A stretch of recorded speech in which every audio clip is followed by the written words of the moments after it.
Alright guys, so we're here with game number 2 of the ESOC Two Towns Tournament Semi-Final between Yukietty and Ezad.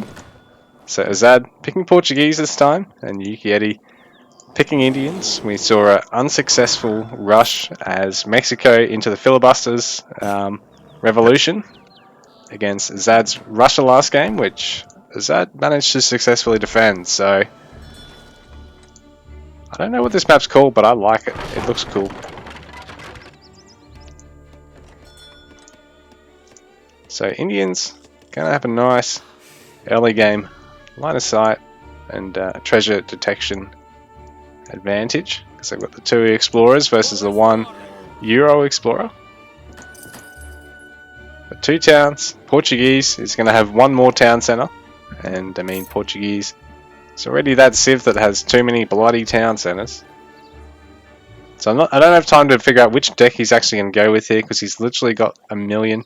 Actually, it'd probably be 2T, I'd imagine. Boy, these guys have a lot of decks. They must play this game a lot. What am I saying? They do play this game a lot. But they are great players. I wish I played as much as them, because AoE 3 is such a cool looking game, man. Like, I play a lot of AoE and these days a lot of AoE 4, but fuck, this game is so pretty. It was always the pretty AoE.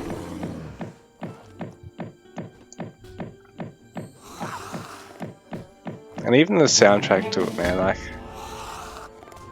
I hate to go against the whole AoEO's got the best soundtrack because it's got the most in it, but AoE 3, man.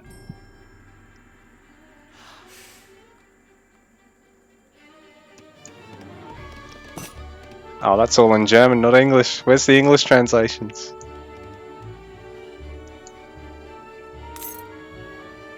It must be Ezad's home game because it's in German, right? If it was in Turkish, it'd be Yukietty's home game. Nah, that's just who uploaded the recording.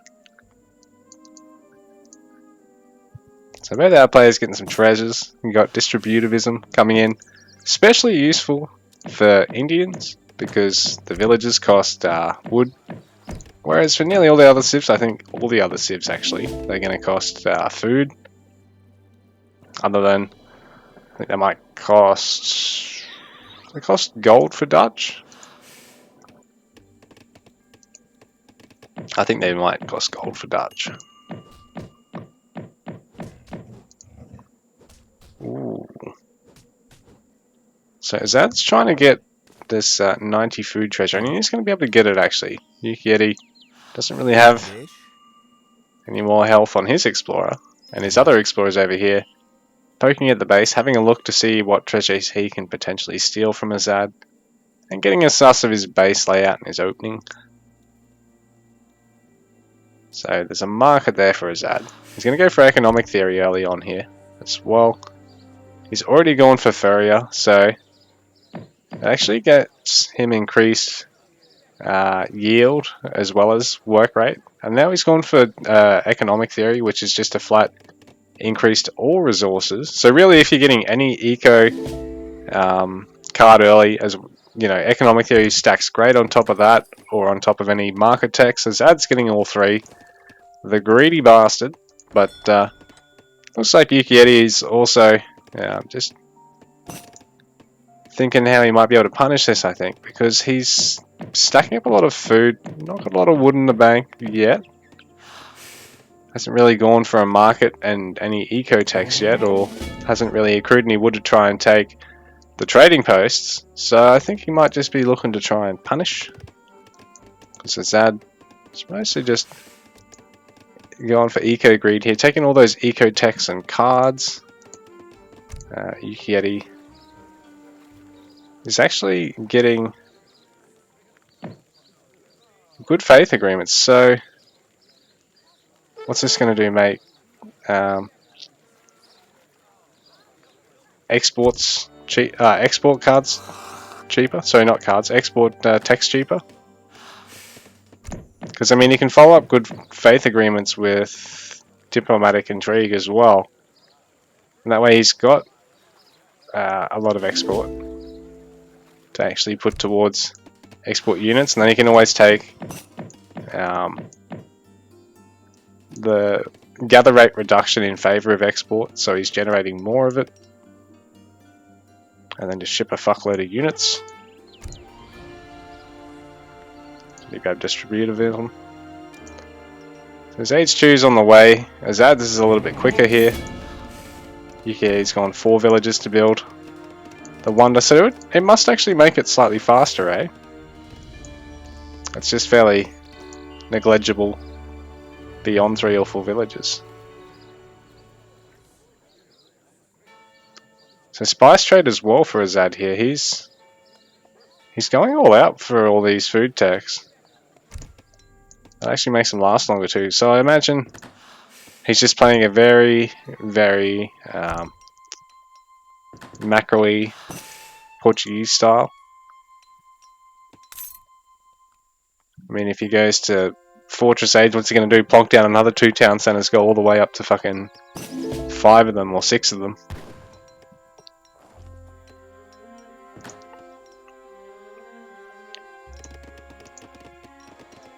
Yukietty getting some sepoys with the Agra fort there. And I mean, you'll get more if you delay the Agra to later ages, but people are almost never gonna, because it's just getting a fort in age 2. And that's unheard of, man. That's fucking crazy. So Yukietty must have found a scout here, because he's now using it to try and chip away at that fortress. I mean, at that outpost, trading post. It's not going to really kill it particularly quickly, but it's going to mean that Ezad's eventually going to have to send something to just try and knock off that scout. So he's going to bring his explorer over. Yukietty can always wrap around with everything and try and poke at this as well. So basically, Ezad's actually gathering wood from this instead of just XP. And Yukietty getting caught in the snare there. The explorer actually meleeing him, so don't know if Yukietty's going to be able to back that scout out here, so he's actually just bringing everything home. He's not going to bother to try and clean this up at the moment. But I wonder if he might be best off trying just to punish the Portuguese player somewhere, somehow this early on. Because Ezad is just playing ridiculously greedy. So Yukietty in the meanwhile has yeah, he's already sent diplomatic intrigue, but now he's gonna. Oh, what's he? Who did he actually go with to send the crates there?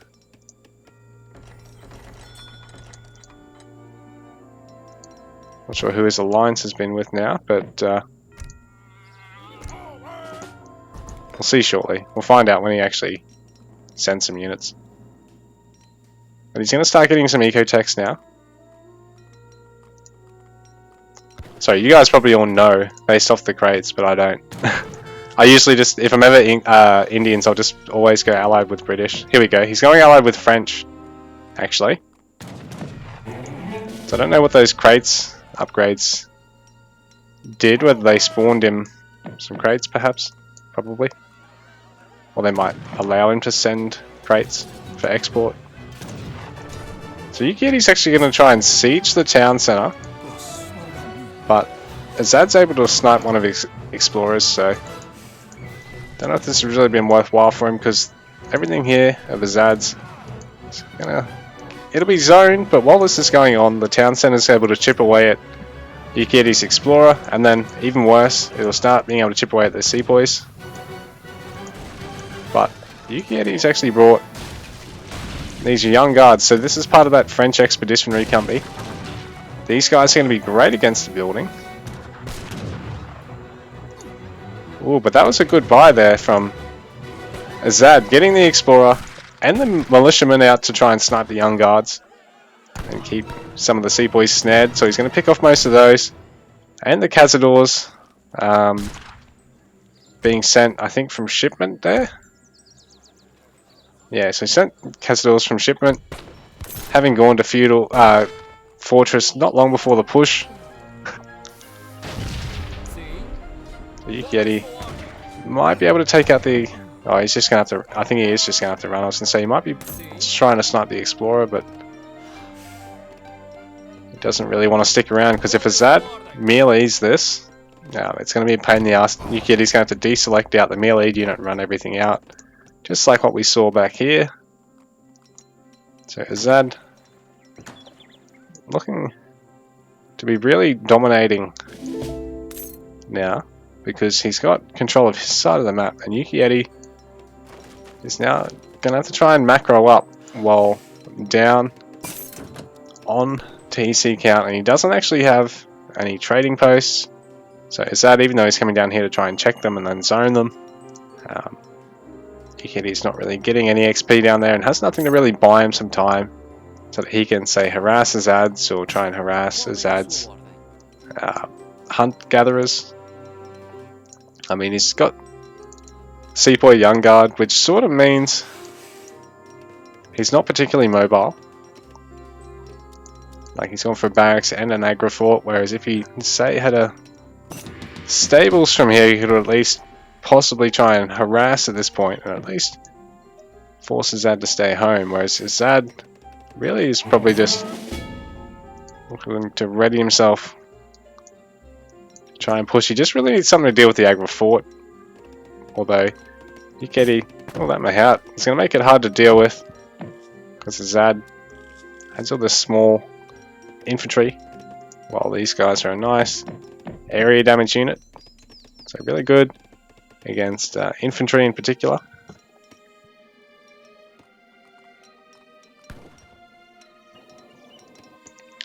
But in saying that, I mean, going for the barracks, obviously, Yukietty's a much better player than I am, so he's going to know what he's doing, but at the same time, committing to the barracks and the aggro, he's not really able to, say, harass Ezad at all, who's pretty content to just sit back and macro up. I mean, he's got the trade post advantage, he's got a town center advantage, everything's looking on the up here for the totally Portuguese style. There's a church there as well, which will be trickling XP. Well, I don't think, yeah, there's no temple building yet for Yukietty, so he's just not getting that little bit of extra XP trickle as well. Just bearing in mind that, plus the trade posts, plus being so heavy on eco cards and text to start with, I think Yukietty certainly back on the back foot in terms of eco. He is only down by about 9 villages though. And in saying that, Indians have access to some wicked techs. Like, you've got Mansabdars, which are like an officer version of the units that buff that particular unit type. You've got access to all your consulate units. You've got such nice wonders from aging up, whereas the European civs just lose villager time when they're trying to age up. You just get to build some sick ass building that comes with cool sorts of effects. Like, this is basically a fortress, but not as cancerous as a fortress because it's an essential part of the civ. You've got this gate thing, which, yeah, gives you those Mansabdar upgraded units. So these guys, yeah, you can make basically any Indian unit's officer version out of this, rather than having to worry about sending them from the cards. Because I think you can send them from cards, but it's just nowhere near worth it.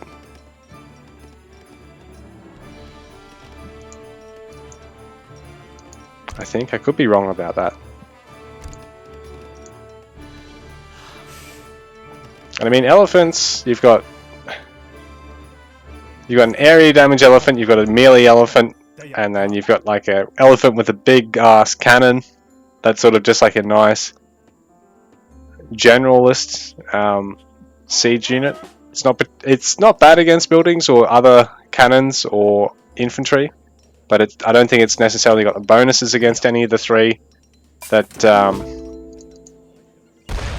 some of the other units have.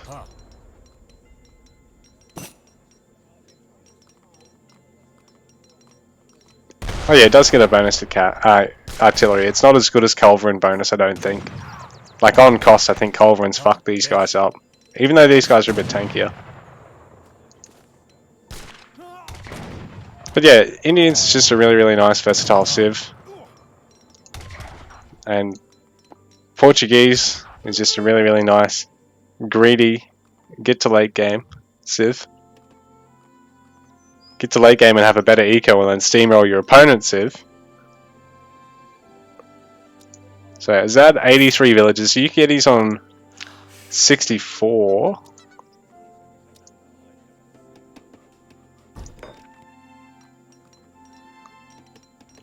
Ezad, the barracks there. He's got his factory, he's got an arsenal now, so he's going to be able to start taking some military techs if he hasn't already. You guys would probably be able to tell me based off these stats, and I can't tell because I'm stupid. What's the real reason of score gap, lol? What's that supposed to mean? That's because you lost an early fight and you've been down at town center all game. Actually, yeah, Yukietty's got what? 1, 2, third town center on the way versus 1, 2, 3, 4 TC for Ezad plus the 2 trading posts. So poor old Yukietty. I just don't think he's realised just how greedy the Portuguese player has been able to play. Maybe he hasn't realised that the 2 towns bonus town centre doesn't affect your TC cap regardless of which civ you are, even on Portuguese. So it's not like they've only got 3 TCs in Fortress. They've got +1 there as well. So they're going to have what, 1, 2, 3, 4, 5 actually for Ezad now.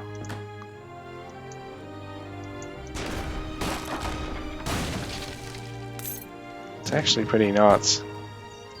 Just how greedy Ezad's been able to play this. Yukietty, he's sort of not realised just how on the clock he's had to be with the opening he's had. So he's popped a ceasefire. I don't know if this is really going to buy him a lot of time to do a lot here because, well, I mean, I suppose Ezad's max, and at least this means that Yukietty can also at least try and get as close to max before he takes the fight, but ooh, that mouth's just gonna die before it kills anything. So Yukietty, it's looking really rough here going into this with the 20 unit disparity. Well, it wasn't quite 20, I think it might have been about 15. Oh, did Yukietty finish the house? I don't think so. So it might have been, yeah, 20 pop disparity there at the end. I mean, Ezad did have an extra 25, 30 bills almost. Bearing in mind, Yukietty's got the upgrades. I mean, Ezad had the upgrades from the arsenal, and he's probably sort of a bit more confident going in there. Yukietty, GG. That's his run in the 2 towns tournament over.